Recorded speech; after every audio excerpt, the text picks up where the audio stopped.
when there's 300,000 of us, you're going to have 100,000 who are complete morons. So like, you got to get them out.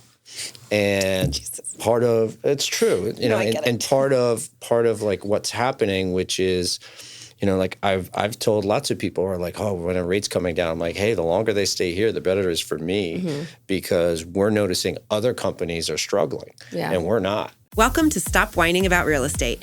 Join us as we chat, sip, banter, and wine with the best in the biz. Grab a glass of your favorite vino, sit back, relax, and let's wine together. Today's guest is a true force in the South Florida real estate scene. She's a top producing agent, former indie broker, and now assistant broker at one of the top Century One offices in the country. But beyond titles, what really sets her apart is how she leads, with intention, impact, and heart. Please welcome to the show, the powerhouse herself, Monica Hansen. Welcome to our show. Good afternoon. I am your host today, Sarah Biernbaum, my co-host, Emmanuel St. Germain. Our show is Stop Whining About Real Estate, and we have a very special guest today. I know her from the Realtor Association. She's also a real estate rock star in our local area. Her name is Monica Hansen, and she is a co-broker of Century 21 Hansen. Yes. Welcome to the show. Thank you. Thanks for having me, guys. Absolutely. You look so gorgeous today. I'm happy to have you. Well, you do, obviously. So, I had something to compete against, like at standards. Thank you so much. Thank you so much. Emmanuel, welcome to the show. Are we going to be nice to Sarah today? Of course. I told Janice that I was thinking about being nice, but I think I should take it back. I don't think that's what the fans want. I think it's not funny when we're not making fun of someone, and it's not nice to be mean to the guests. So. No, we can't be mean to the guests, but I think the way that you are with me makes the fans like me more. How do you know that's not me? Puppeteering? Puppeteering. All right. Let's get into it.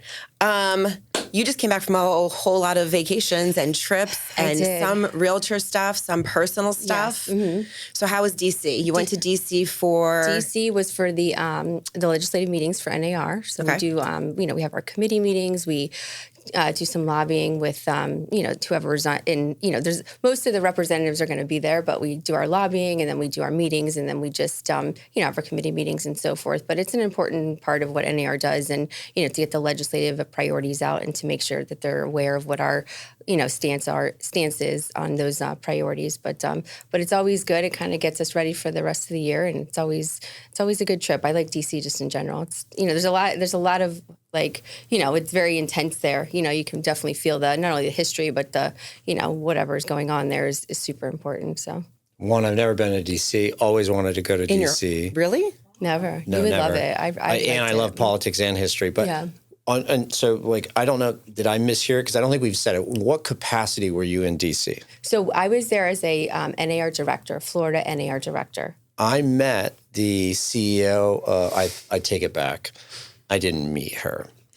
I got to listen to the CEO. She was incredibly bright. The new one for NAR. Yes, incredibly bright, incredibly well-spoken, had my attention, really liked her. Yeah. Hope everything works out for NAR. Yeah, no, I think she came on as a kind of an interim CEO when our previous... She got screwed.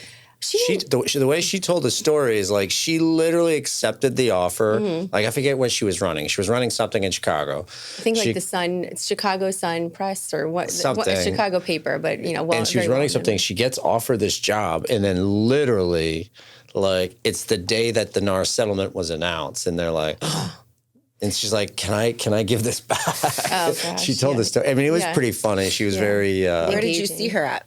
I was at do you know what Housing Wire is? Yeah. So I was at the gathering in Colorado Springs. Oh, that was recently, yeah. Yeah, a few weeks ago. Yeah, a couple of people from our leadership. But I've never been to D.C., so. You would like it. You should check it out one time. I know. I heard Georgetown is like my thing. It definitely is your thing. And just, be able to go to the museums and stuff, too. I mean, obviously, that's not why we're there, but, we do have a little bit of free time, on some of the days. But just to jump in, and see a museum and see what's going on there, that's really what I enjoy about it. But again, you just feel like the intensity of what's going on there, the history of it, and it's great that we get to go there every year. So, the other thing that they were mentioning, they had the I don't know if he was the CEO or president maybe of the Mortgage Bankers Association, and one of the things they were talking about was the trigger bill. It's not called the trigger bill, but whatever the trigger, triggers in general. Do you know what a trigger is? No. So a trigger is essentially like when you have your credit pulled for a mortgage, and then all of a sudden you just get bombarded by 400 phone calls, like, and everybody goes nuts. Everyone hates it.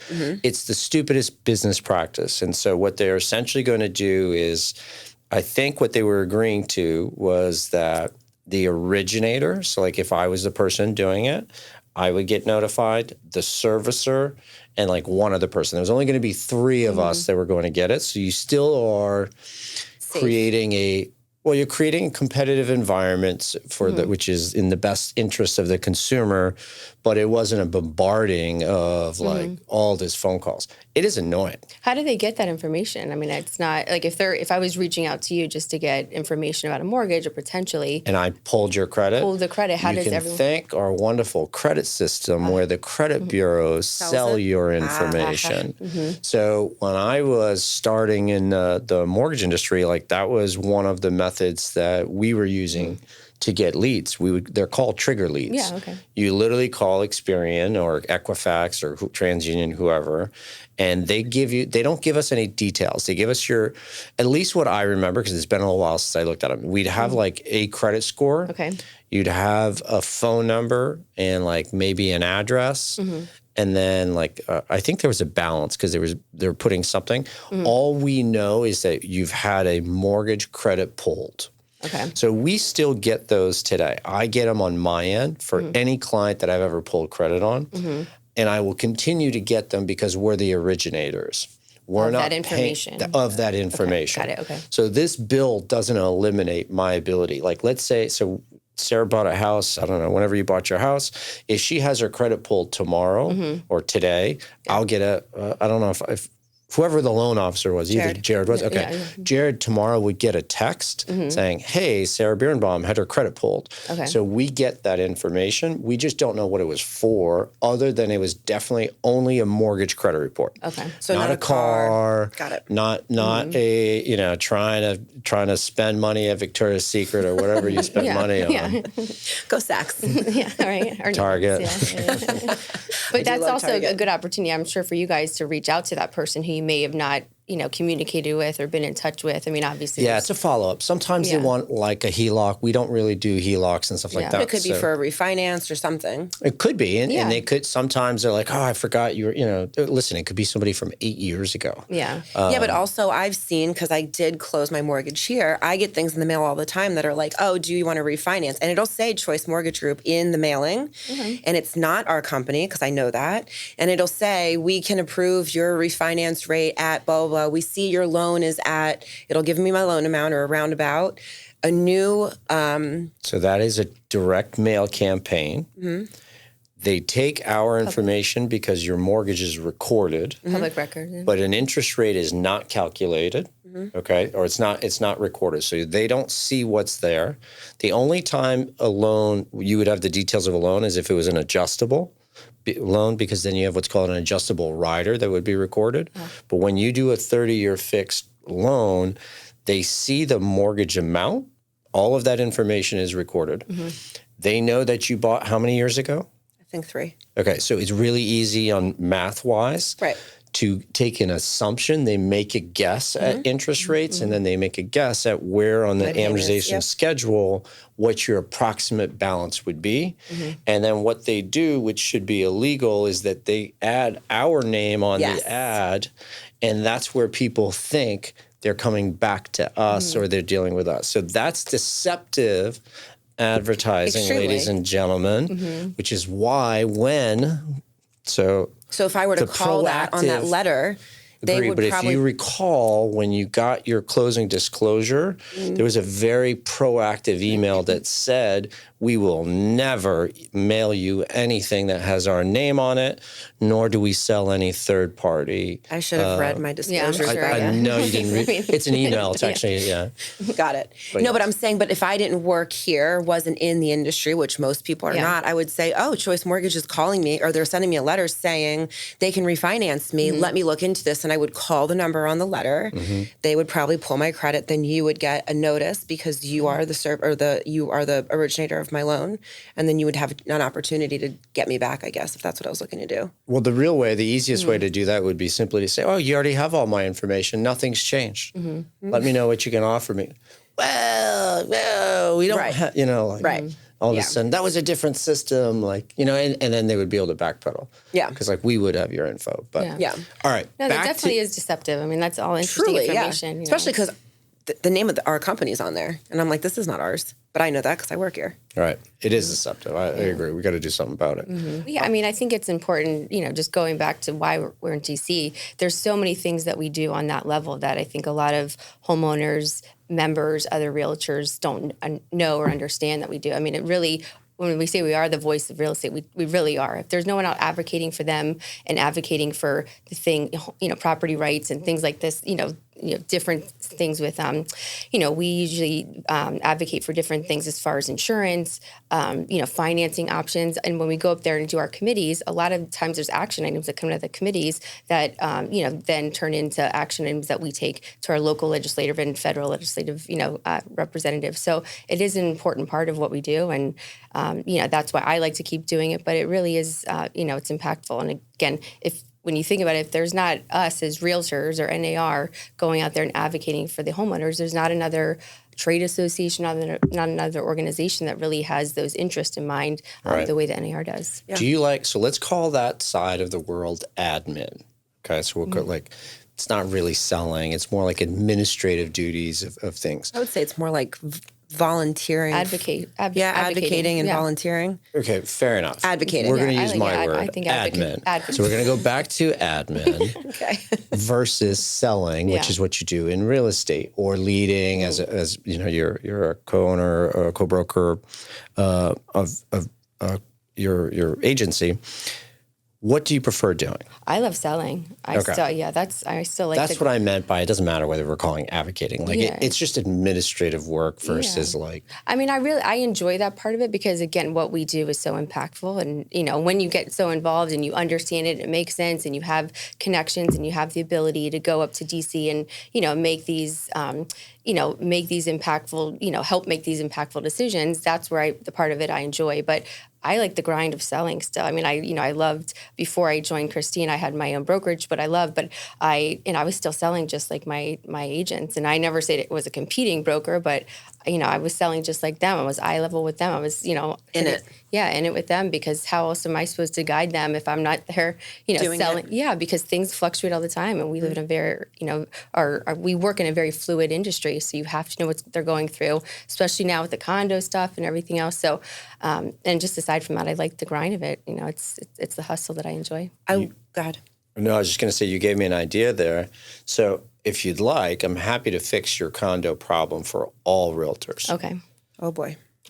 Here's how you do it. You got to get. So what was your name? Margie. My name? Who did I meet? The Florida realtor president, Margie. Margie. Margie. Excuse me. Margie. Super nice. Yep. Really liked her. Yeah. Very friendly. Yeah. She invited me to come up to Orlando. Okay. But I have a family reunion in Canada. In August? So in August, yes. Okay. I was like, Sarah goes every year. I was going to go this year, but. Anyways, back to what I was saying. I'm sure she's been distraught thinking about me this whole time. So, no, but I think that here's where condos need to, to me, it should be something that you have a designation for, and you should be forced. Your biggest issue with condos is 80 to 90% of the listing agents have no clue what they're selling. They have no clue what documents they don't have. So there's, it's frustrating for a buyer and a buyer's agent who is trying to make an offer on someone. They go, oh, we don't have that. We don't have this. We didn't get that. I don't know. Well, what do you know? I didn't know I needed to get that. I don't know how to get that. I didn't know I needed to get that. Well, the good thing with that, to piggyback off that, is our, with all these new laws that just trickled down over the last, 2 or 3 years now, we have also come out with new addendums, condo addendums, that specifically mention I need this milestone. This, and this. They list everything out. And then there's also a portion on there that says, has the milestone been done? Yes. Do you have a copy of that? And I'm sure you guys have seen it trickle through some of your deals, but I think that has probably helped, especially with all the new laws. It definitely has helped, and it's a start. Yeah. I'm just saying that if all right, so I get it. So like on our side of the world, like in your side of the world, not the admin side, but on the broker owner side, there's too many agents, right? You got to shrink the pool. The downside, that doesn't work for NAR because they're membership based. I get it. But same thing with loan officers. Like if when there's 300,000 of us, you're going to have 100,000 who are complete morons. So like you got to get them out. And it's true, and part of like what's happening, which is, like I've told lots of people who are like, oh, when a rate's coming down, I'm like, hey, the longer they stay here, the better it is for me, because we're noticing other companies are struggling and we're not. Yeah. And agents are struggling. Okay, well, I don't want anyone to struggle. So from an empathy standpoint, like that's not what I mean. I just mean that there's I think you want the people that are fittest, in it who are making this their craft and really learning it and understanding every day. And doing if you wake up every day and this is your profession, awesome. Yeah. I've always taken the standpoint that I think the more realtors in the world, the better, especially from either a Florida standpoint and NAR standpoint, because I think if more people understood what real estate is and about and the importance of it, like what a deed is. I mean, even at a basic level, it will just help everybody in their normal everyday life. Now, whether you want to be, why do you think that happens if you have more? Because more people have to obviously take the test and get educated and to continue education. So if you were a person that never even got your real estate license versus somebody that did and maybe never even sold anything, you would at least have a general basic understanding of real estate compared to the person that didn't, which will help generous. You. Well, I mean, I you know what you're doing, but you're being generous with the average person that takes the test. But I think that, again, just generally speaking, they pass the test. So they just basic understanding of it is what they need to know, at least to pass the test. Now, whether or not they study that, educate themselves more on that, and again, become an actual practitioner of it is, that's in the future. That's up to them. But the other part of that too is everyone wants to get the real estate license. It's great, but there's really 10% of the people make 90% of the money. I mean, maybe more people should understand what it really takes to be, a good practitioner, number one, but one that can also, float a business and float their, career on it too, because it's not easy. It's not what it is portrayed on TV and, wherever else, and what people think that we just, right. the general, sometimes the general perception, it's a lot harder than it looks. We make a lot less money than people realize, but it's a very fulfilling career. So I think that's why the good people continue doing it. You touched on a great point, though, that to me, so although I take a different path to what you're trying to accomplish, I think what I see that they've done in Florida with the financial responsibilities, and I don't have kids that are high school age. Yours are in college by now? So just kidding. Those are young. Yeah. But but there's like a financial responsibility class that they have to pass now, right? I think so for me, this is something that, all right, which is great for me on my side too, because there isn't a single person that went to college thinking they're going to be a mortgage person. They don't even know what a mortgage is until after they graduate. Well, it's the largest single investment that 99.99% of them are ever going to make, yet we don't talk to you about it till you're 24, 25 years old. Right. Like that doesn't make sense either. So I hear you. I'm going to call Ronnie. I'm going to tell it to DeSantis, my boy Ronnie. Daddy DeSantis. Daddy DeSantis. But honestly, like what they should do is put that piece into high school. I think that was like some sort of, I don't know if it's, I forgot. I called it financial responsibility. That's not the name of it. But there is some sort of political or something else. They have to pass a class. Tax. They learn about taxes too, like what property. Well, I think that's super important. I think there's that meme that it says like I loved learning about isosceles triangles. That's really helping me in my life right now. It would be a lot better if I would have learned about social science and I don't know, pay my taxes and be socially responsible and financially responsible. And because even think about it, a lot of people when they pay their property taxes, they still don't generally speaking, people don't know what your property tax bill, how to look at it, how to interpret it, and that's just basic. And it's not hard to understand if you just took time, but a lot of people don't. I mean, we all live a busy life, but just simple things like that. Generally speaking, most people don't know. So those are important classes to have, and I'm glad to see that has come to fruition. I mean, I don't know all the details of the financial aspect and the leave it to Emmanuel. He's going to call Daddy DeSantis. Yeah, Listen, I love it. People also don't know about compounding interest. It's literally, like if you watch those same memes, and it's funny how right now all this learning and all these subjects that we're talking about is all coming from social media. So it goes to show you, by the way, that like if you have something of value and you put it in a meme, like it does get remembered. It sticks. Yeah. As long as it's true and valid, Well, right? yeah, And that's the hard part. Well, yeah, exactly. Yeah, so you have to filter through some. But they have those compounding interest ones, and they're like, if you started at 10 years old and you put in $10 a week, by the time you're 30, you got like $2 million. Like, you know, like just some crazy amount, and you just don't realize it. But we don't think as a society, we're not planners. We don't think that Especially way. in the financial. Well, because we're not taught. Yeah. Sarah. The light bulb. Look at that. Ronnie, you see that? Yeah. I'm a student. The light bulb just Such went a on. student. Well, maybe the Mortgage Alliance should do classes for, you know, high school. Could you imagine Emmanuel going to teach classes at FAU? Yeah. I did. So I didn't teach a class, but I did do a lecture. It was a lecture in front of, you know, I actually got anxiety doing it too. Like I was a little, and these are like kids. And I was like, I don't know. But yeah, we had, I forget how many we had. We had a decent amount. The class was pretty, like almost pretty full. And so we just talked about, I let them ask questions and about any kind of, first of all, one, I don't like lecture. I could never do like a monologue for a podcast. Like I don't want to hear my own voice all the time. Yeah. May sound like it sometimes, but like I feed off of like other people, like just sitting there talking and like about myself or anything else would be annoying. Well, yourself would be more interesting. Mortgages in general would be tough for anybody to listen through. Oh, it's brutal. Yeah. You love it, but not everybody's as passionate about numbers as you are.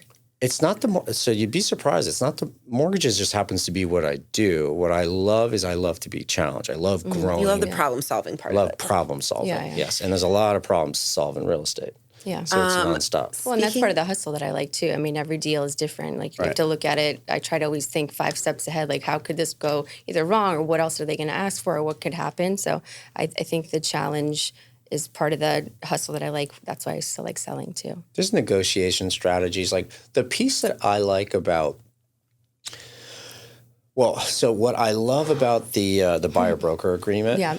Do you deal more with buyers or sellers? It's a mix of both. I feel like every year is a little different. So I was a big lister last year and this year too. Probably a little bit more on the listing side, but I work with both, generally speaking, because I have a lot of repeat clients that end up, selling. What I meant was, so like, let's say when you're working with buyers, what I really like with this buyer broker agreement, and like I wish my industry had it too. Like we don't, but what I really like is that if you know you have, and locked in is the wrong term, but and I know you guys won't like that, but if you have a person where you have a certain amount of time where that person can't really shop you. Yeah. You have an opportunity to really delve in and to really get to know the individual, understand their motivations. I had a 40-minute call last night with clients, and what started off as a call that was way over here trying to get to a 5.5% rate, at the end, we had a really complex conversation. We talked about lots of different products, and I understood it. And like that, I can't tell you, Monica, the last time I had a 40-minute call with a client, first call. Yeah. Like it never happens. I'm more like, let's get it done in less than 20 minutes type of thing. Yeah. Well, it's very, I think when that is sometimes in your part of the initial, either consultation, let's call it, or, things are very quick, right? I mean, there's usually a little time pressure. Yes, exactly. You're saying, hurry up, we need to make the offer. We need to get this done, we're under contract. But what we've been doing, not only with our office, but I think I speak for a lot of different brokers out there, that we're really taking more effort now into doing a buyer presentation, as like bring the buyer in, talk to them about what's going on, set up your expectations, or understand their expectations of you, and you tell them your expectations of them, so that way you can start off and get to know each other, and then get off on the right foot, and just keep everything very transparent. So I think that's really, if anything, that came from this buyer broker agreements having to be in place now. It's not only continue the transparency, but to have these buyer consultations initially, so that everyone gets off on the right foot. I think it's important because I think it's as important as a listing appointment. Absolutely. I mean, there was like bells and whistles and presentations and all kinds of stuff and marketing material brought to the listing presentation to get that listing. Yeah. And it was, it was kind of elevated and treated really, really important. Yeah. And the buyers were just kind of like, yeah, get in my car and we'll go do whatever. And if, you like me, you like me. If not. And now you have to elevate that process of it too. Yeah. And I think agents are kind of, challenged with the idea of both sides should be treated equal. Both sides are that important. And I think it's been a good, what are you laughing at? I know. It's something that they've embraced, I think, So. What is so funny? What was the wall that you want to put? What's it called? What was that word I didn't know? Slat. S-L-A-T-T? S-L-A-T. It's an acoustic wall is what it is. Got it. And Doesn't Sarah's shirt look like the slat? I think you were laughing at I looked at it and I started thinking in my head. I didn't laugh out loud. I kept it to myself, but Sarah could see there was something going on in my head. Your shirt kind of looks like the Easter Bunny a little bit. There you go. Thank you, Janine. Wait a minute. Where's the wall over here? All right. Anyway, I want to talk about how she got. So we talk about NAR and we talk about co-broker of Century 21 Hansen, which both of those things are not small things. What's Hansen? That's Christine Hansen. Got it. Yeah, Okay. she's the NAR, now first vice president-elect, and will be president in 2027, I believe. Yeah, 2027. She's also been in the Fort Lauderdale area for 30 plus years. She grew up in real estate. Her mom, so like she's got roots. Her name carries a lot of weight. My point is that for Monica, she goes to DC, she goes to Tallahassee. She's part of the local, state, and national Realtor Association. She's a co-broker with Christine at Century 21 Hansen. She didn't just wake up and start there. So I wanted to go back a little bit and see, how did you get into real estate and kind of what was the journey to get you to where you are? Oh, gosh. Well, I think this month, or in July, marks 22 years I've been in the business. After I graduated Florida State, I moved back here to Fort Lauderdale. Yeah, go Noles. I came back here to Fort Lauderdale, continued working in public relations because I worked in public relations when I was in college too, and moved over to Cape Coral with what's called the college boyfriend at the time. And I think his mom was like, oh, I want to get into real estate. And, I don't even know why it prompted me to, but I took a normal job over there. I think at a career college, but I said, I want to be a realtor. I just don't want to. I'm scared to have my face on a bench. Yeah, exactly. I'm like, everyone's going to draw mustaches, But anyways, of course, those are the things I worry about, right? Yeah. But when you're 20, yeah. Yeah. But when I did it, I tell people. I did it with AOL dial-up. I did my class online. So it was like, took forever to get through the class. So did the class, but I started over there with Coldwell Banker when I was 24. Didn't know anybody, didn't even know the city, had to learn it. I drove around with maps. We didn't really. MapQuest. In 2004, we didn't have MapQuest even at that point. We literally had maps in our in the car, and I sold a lot of vacant lots at that time in Cape Coral. So, but fell in love with it because I worked in the restaurant business prior to that in high school and in college, and you work as much as you want to make, right? Yep. So I saw a little bit of similarities with the real estate. You can work as much as if you want to make money, you got to work for it. So, enjoyed doing it. And then I decided to move back to Fort Lauderdale in 2007. And that's when the market was not so good, a little bit slow, but I was dead broke. I think it was terrible, but I was working 3 other jobs, but still kept moving with real estate, and then, transferred to Coldwell Banker here.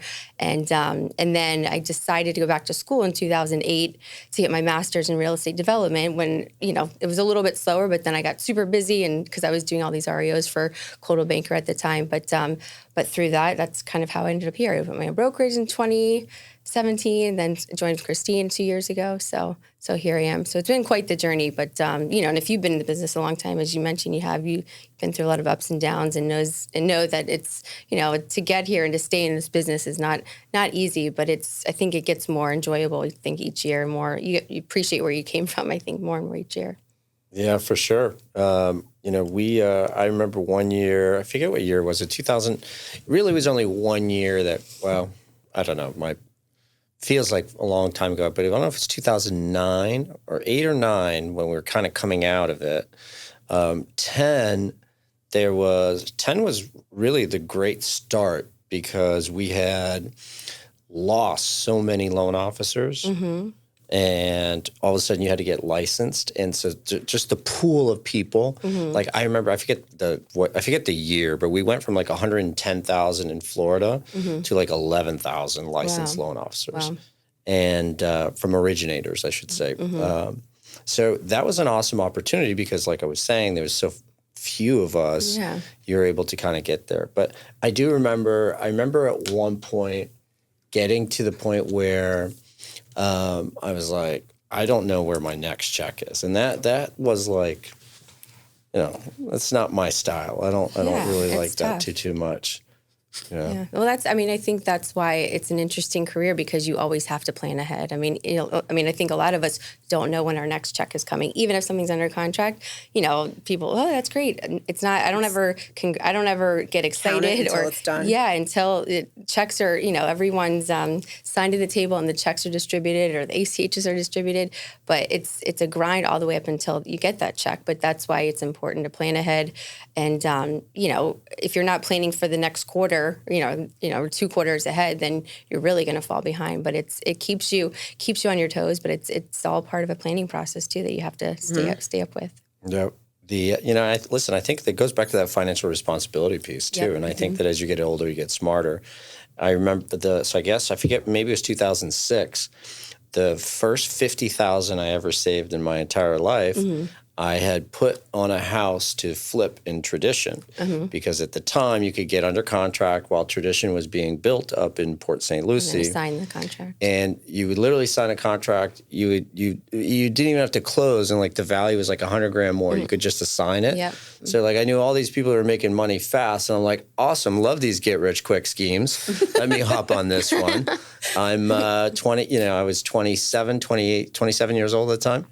And I'm like, this was brutal. And I remember having a conversation with my uncle, who's always been, well-to-do. And he's like, all right, number one is like, stop spending on credit cards. He's like, he's a little too far out there. Like, you still should finance a house, you finance a car. Yeah. But outside of that, like your credit cards, like you only spend what you can write a check and pay off in full at the end of the month. So having lost money early, luckily, put me in a conservative position where I've never, since then, it's never really had any impact or any issues. And even when we started this company, we obviously starting a company requires a lot of money. And so you put a lot of this money, but I'm like, there's a whole set of money over here that I'm not touching. It's a whole set of the money that it doesn't matter if we don't survive here. Like I'm not dipping back into this. I'm not ever doing what I did before. Like, no, I think that's all part of the learning part of it. Whether you're an agent or a broker. Doesn't matter, too. right. You really have to save for those rainy days because there will be rainy days. But it's a lesson that doesn't get taught.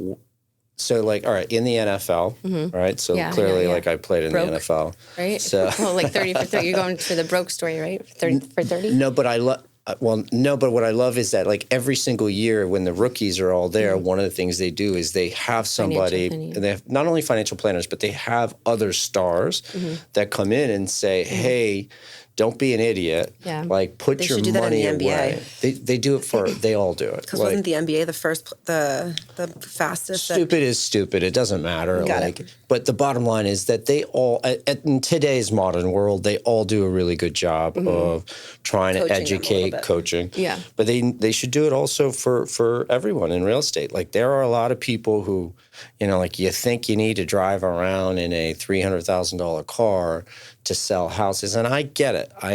Part of sales is fake it till you make it type thing. But there's such a fine line between faking it and... But I also think if you fake it too much, people don't want to work with you as much, maybe because they can't relate to you and you just seem...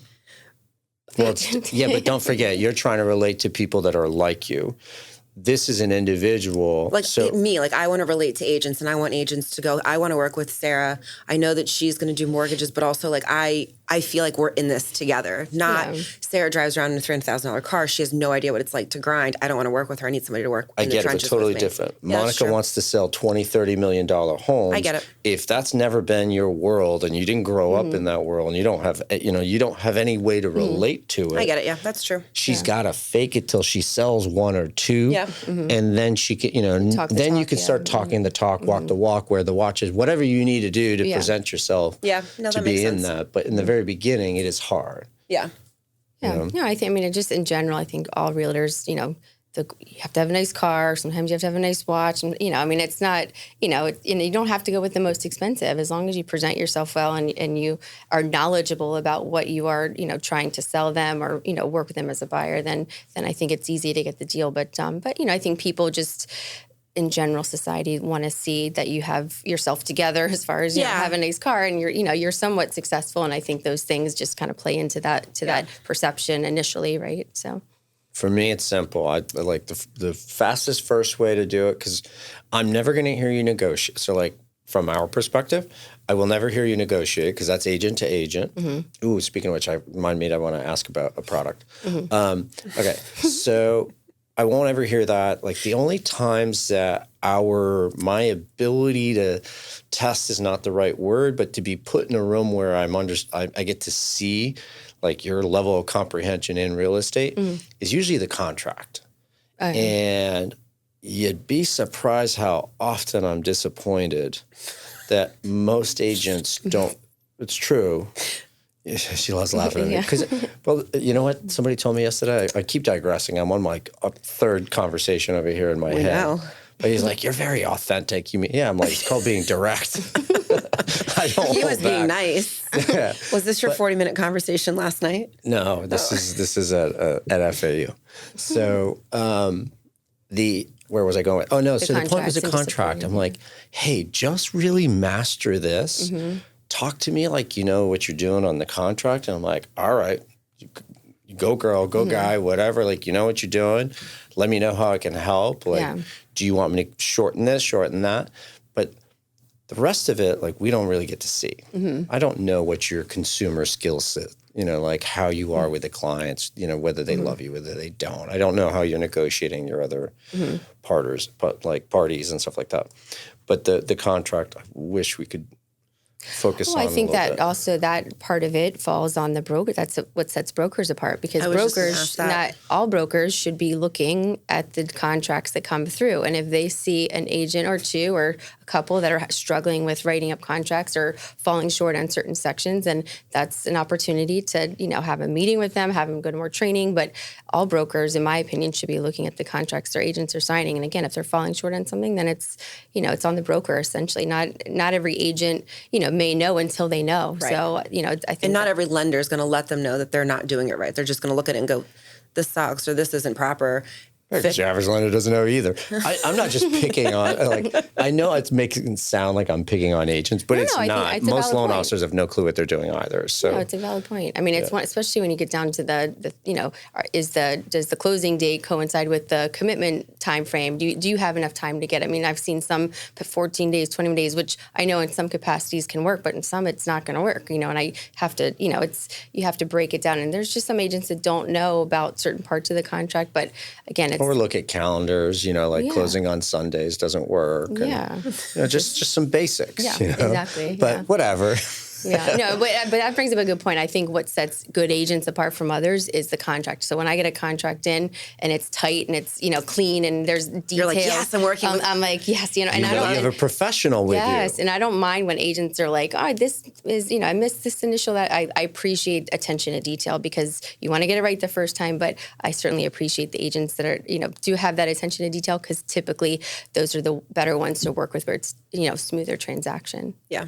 Yeah. What's your favorite part about being a broker? I mean, I think the best part for me, through the years that I've been a broker, since I guess 2017, and even prior to that, I encouraged some friends to get into the business, so helping them through this process. And when I merged with Christine, all of my agents except one, who I'm very good friends with, but she wanted to just make a change to a different brokerage in a different area. But they all came over with me. So and I was at a Christmas party. We went to Boatyard for our Christmas party, and one of my agents, I won't say her name, but we had a little intimate moment because she was like, "This is where I met you the first time, and you told me I should get my license, and now look at me, and she's doing great." So those are the things that have really, that I have enjoyed about being a broker. Because again, I still like to sell. I still like to, get on the grind like them and see eye to eye with them as far as the sales. But helping them establish a career in real estate has been the best part for me. Impactful, exactly. Yeah. Love it. Yep. All right. So when I was in where was it? Colorado Springs. I was playing pickleball with a couple guys that worked for Final Offer, I think it's called. Okay. That's the product. They're out of Boston. Okay. Somewhere in Mass. I'm going to say Boston, but I've heard of that. Is it I think I've heard of that company, but I'm not sure the premise. I'm curious. I'm sure it's not the only one. So that just happens to be the company that I know. But the general concept is transparency in a listing. Okay. So let's say if you had a listing, now you can set the bar wherever you want to put the bar, but now every offer that's made is visible to other parties. Yeah. Ooh. Okay. So yes, as a buyer, we like it because I'd like to buy this house. I value it at $600,000. It's not anything above that. I'm out. It's like an auction. It's almost like an auction where you're sitting there listening. You have a ballpark idea, or you might be able to get a good deal, or at the same token. The reason I really like I know most agents don't want to do it because you lose control. The market ends up controlling more than you do at that point. Does the seller have to sign off on this product? Well, obviously. Yeah. Yeah, I mean, you can. Maybe you just roll it in and everybody's doing it. No. So the idea would be, everything, all products, all listing agreements, everything a consumer always has the final say, right? They get to agree. You have to agree to it. Everything's negotiable. Right, everything's negotiable. But what I liked with it was think about it from a seller's perspective. If you're in a desirable market, you're going to really have true capitalism, which is the part that I like, right? So the idea is that you're able to, the house should sell for whatever someone's willing to pay for it. I have a client right now, you know what a property inspection waiver is? Do you know what that is? Yeah, right. So we get them once in a while on a transaction. Means you don't need an appraisal. Yeah. Right. So I've got a guy who's putting 20% down. This is up in the Orlando area. And I'm like, we have a property inspection waiver. He's like, I still want to get an appraisal. I'm like, why? You don't need it for the financing. I'm not arguing with him. It's not worth it. You want to do it? Go for it. You want to spend $650 for an appraisal? Go for it. If you were paying cash, the price that you're agreeing to pay is what the house is worth. That's supply and demand. That's how it works. And so what I really like with the final offer product is that as you create this bidding war, right, in certain markets. So again, in New England, they have an inventory shortage. So it would be to the benefit of the seller in that market. In our market, it depends. We're 50-50. If you price a house right and you're in certain things, it goes really fast. If you're asking for the moon on something, it doesn't sell fast. Well, I think I have a couple comments about that. I think that seems like a good premise, but the issue I guess that I would have with it is you might be seeing these numbers, and I guess the other part of it too is it can be manipulated. You don't know who's sending an offer in. I mean, I don't know if they just submit something online, if they have to do it through a licensed agent, if they can just do it online like they would on eBay or something. So the authentication of the offer. Okay. I don't know the answers to this. I've never seen a demo. I'm not an agent. There's no benefit for me to see a demo. Yeah. But all right. So I hear you. So authentication of the offer. And then once you have, let's say a house is $700,000 and you have all the, 5 offers, $690, $692, there's other parts of that are, there's other components of that. Are they cash? That offer. Are they cash? What's their timeline? What's their financing? What's the timeline for inspection? Do they have any other contingencies? And all those hold a value, whether or not it's whether or not the seller sees it as a monetary value up front. But if you're not taking those considerations, or you're looking at that, these buyers are putting in offers, not being educated on what the importance of those other, contract terms are, then I think that's where it can get skewed. So that's why it's important. And, So if they address both those pieces, because I totally agree 100% with both your comments. I've never seen the product. I don't know if it already does that or if it doesn't do that.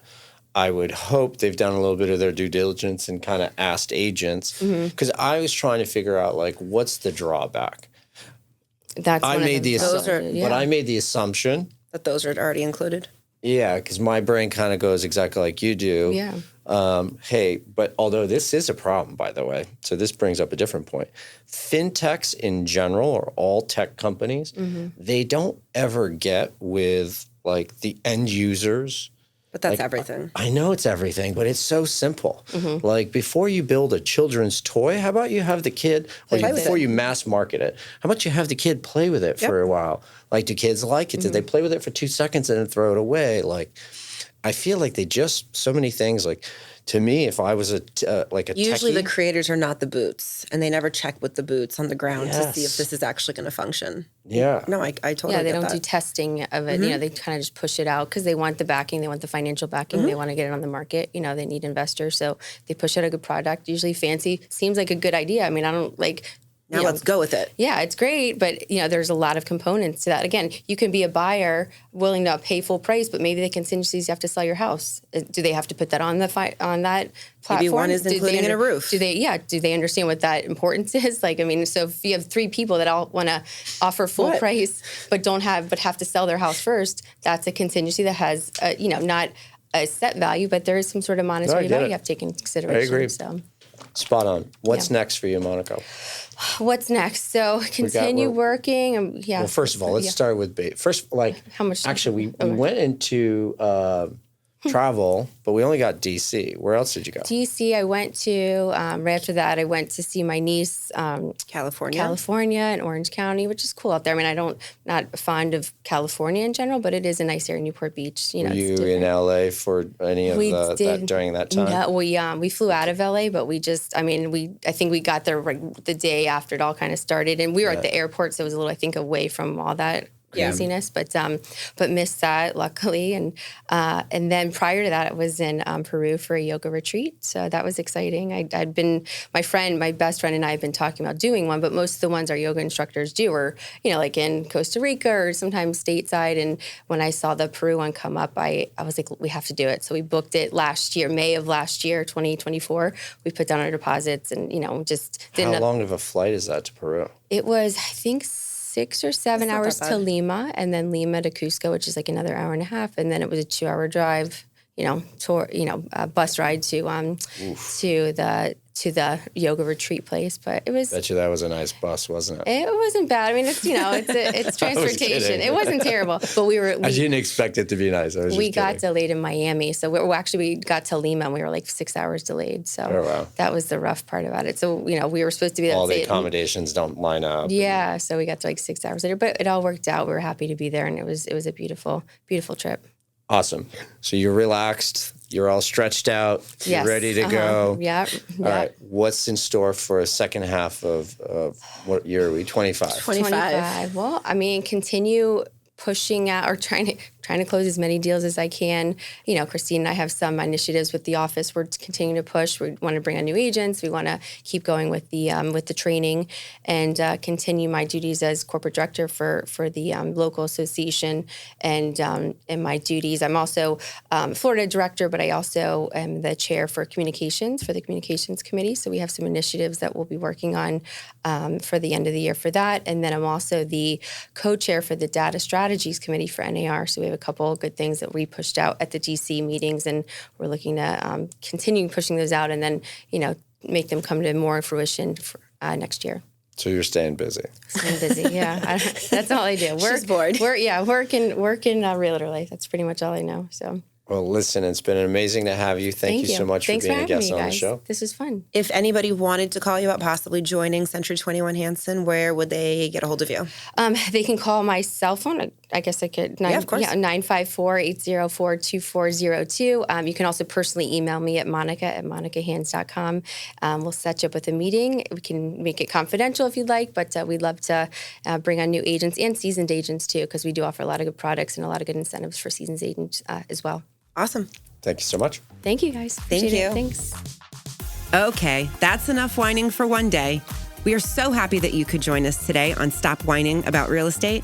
So please, not only listen, but subscribe, follow us, download, share, and if you're feeling it, give us a 5-star review. Hey, and if you'd like to be a guest on the show, please email stopwhining@choicemortgage.com. Thanks so much.